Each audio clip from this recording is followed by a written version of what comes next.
నేను మీ హరిపురుషోత్తం. So league stage అయిపోయిన తర్వాత మనం ప్రతి టీంని అనాలిసిస్ చేస్తున్నాం కదా. సో దాంట్లో భాగంగా ఏంటంటే ఇవాళ పంజాబ్ కింగ్స్ని అనాలిసిస్ చేసి చూద్దాం గైస్. మీరు నమ్మరు, ఫైనల్తో కలుపుకొని IPL 58 డేస్ జరిగితే వీళ్ళు 51 డేస్ టేబుల్ టాప్ 4లో ఉన్నారు.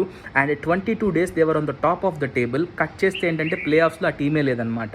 మీరు చూసుకుంటే మే నెలలో ఒక్క నెలలోనే 7 మ్యాచ్లు జరిగితే పంజాబ్ కింగ్స్కి వాళ్ళు ఒకటే మ్యాచ్ గెలిచారు. ఆ మ్యాచ్ కూడా ఏంటంటే శ్రేయస్ అయ్యర్ సూపర్ బ్యాటింగ్ వల్ల గెలిచారు తప్ప దెర్ వర్ నథింగ్ అనమాట. నిజం చెప్పాలంటే ఇదే టీము ఈ సీజన్లోనే 264 రన్స్ని చేజ్ చేసిందనమాట ఢిల్లీ క్యాపిటల్స్ మీద. ఢిల్లీ క్యాపిటల్స్ ఒక హోమ్ గ్రౌండ్లోనే ఢిల్లీలోనే చేజ్ చేశారు. సో అంటే ఎంత అప్లోకి వెళ్ళి డౌన్లోకి వెళ్ళింది అనేది మనం ఇక్కడ అబ్జర్వ్ చేయాలి గైస్. నిజంగా మెంటల్లీ చాలా స్ట్రాంగ్ ఉండాలి గైస్. ఇలాంటి సీజన్ అయిపోయిన తర్వాత again you have to come back అని అనడానికి మెంటల్లీ చాలా చాలా స్ట్రాంగ్ ఉండాలి. ఇక్కడ మనం కొన్ని పాజిటివ్ పాయింట్స్ చూసుకుంటే కనుక ప్రప్ సిమ్రన్ అండ్ ప్రియాంశ్ ఆర్య నిజంగా వీళ్ళిద్దరూ కూడా మంచి ఓపెనింగ్ కాంబినేషన్ మనం చెప్పాలి. అండ్ కూపర్ కాన్లీ కూడా చాలా చాలా బాగా కాంట్రిబ్యూట్ చేశాడు. అసలు ఎక్స్పెక్ట్ చేయలేదు చాలామంది, నేనైతే ఎక్స్పెక్ట్ చేయలేదు. ఈ కాంట్రిబ్యూటెడ్ రియలీ వెల్. అంటే అన్ని మ్యాచెస్ పెద్దగా ఆడలేదులే కానీ బట్ ఎన్ని ఆడాడో అన్ని చాలా బాగా ఆడాడని మనం చెప్పాలి. అండ్ ఆల్సో శ్రేయస్ అయ్యర్ కూడా బిట్స్ అండ్ పీసెస్గా చాలా చాలా బాగా ఆడాడని చెప్పాలి guys. Coming to their bowling మనం చూసుకుంటే బౌలింగ్లో కూడా యజ్వేంద్ర చాహల్ని ఇంకా కొద్దిగా యూజ్ చేసి ఉంటే బాగుండేది అనిపించింది. కొన్ని మ్యాచెస్లో అయితే అసలు తనకు బౌలింగ్ చేయలేదు శ్రేయస్ అయ్యర్. మరి నాకు తెలియలేదు అంటే పిచ్ ఎలా అయినా ఉండొచ్చు, బ్యాట్స్మెన్ ఎట్లాంటోడైనా ఉండొచ్చు, కానీ తన యొక్క ట్రాక్ రికార్డ్ మనం చూసుకోవాలి కదా. Highest wicket taker in the IPL. So అలాంటి అతనికి మనం ఓవర్స్ ఇస్తే పెద్ద తప్పేం కాదు. సో నాకు తెలిసి అక్కడ ఒకటి చిన్న టాక్టిక్ మిస్ అయ్యారనిపించింది.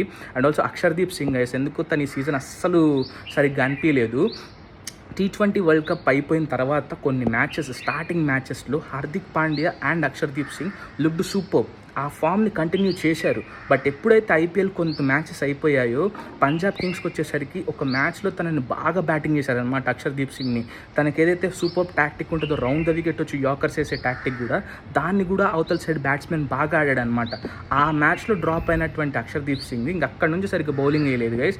లాస్ట్ మ్యాచ్లో కూడా సరిగ్గా బౌలింగ్ వేయలేదనమాట. సో అలా మొత్తం మీద మనం టీంని చూసుకుంటే డిడెంట్ లుక్ దాట్ గ్రేట్, కానీ మనం అంత తీసేసే టీం అయితే కాదు. సో నెక్స్ట్ సీజన్ వీళ్ళు ఆప్షన్కి వెళ్ళేటప్పుడు నాకు తెలిసి అయితే they have to change few combinations అనమాట.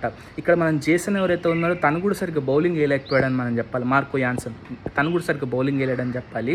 అండ్ ఎందుకంటే తను కూడా మనకి చాలా ఎక్స్పెక్టేషన్స్ ఉన్నాయి, తను కూడా కాంట్రిబ్యూట్ చేయలేకపోయాడు. సో ఆప్షన్కి వెళ్ళేటప్పుడు నాకు తెలిసి కొంతమంది ఫారెన్ ప్లేయర్స్ని వాళ్ళు వదిలేసుకొని get in some good foreign fast bowlers అని నాకు అనిపిస్తుంది. అండ్ బ్యాటింగ్లో కూడా మిడిల్ ఆర్డర్లో ఒక మంచి బ్యాట్స్మెన్ తీసుకొస్తే డెఫినెట్లీ వీళ్ళకి బాగా కలిసి వస్తుందని నాకు అనిపిస్తుంది గైస్. అండ్ శశాంక్ సింగ్ మీద అయితే they have to take a call అని నాకు అనిపిస్తుంది. Not that negative call, but ఏంటంటే పెట్టుకొని ఉంచుకోవాలి, కానీ తనని ఒక మంచి ట్రైనింగ్ చేయగలిగితే కనుక డెఫినెట్లీ యూస్ఫుల్ అవుతుందని నాకు అనిపిస్తుంది guys. So that's it about Punjab Kings. మీకేమనిపిస్తుంది కింద కామెంట్ చేయండి. నెక్స్ట్ వీడియోలో చూద్దాం. Bye guys.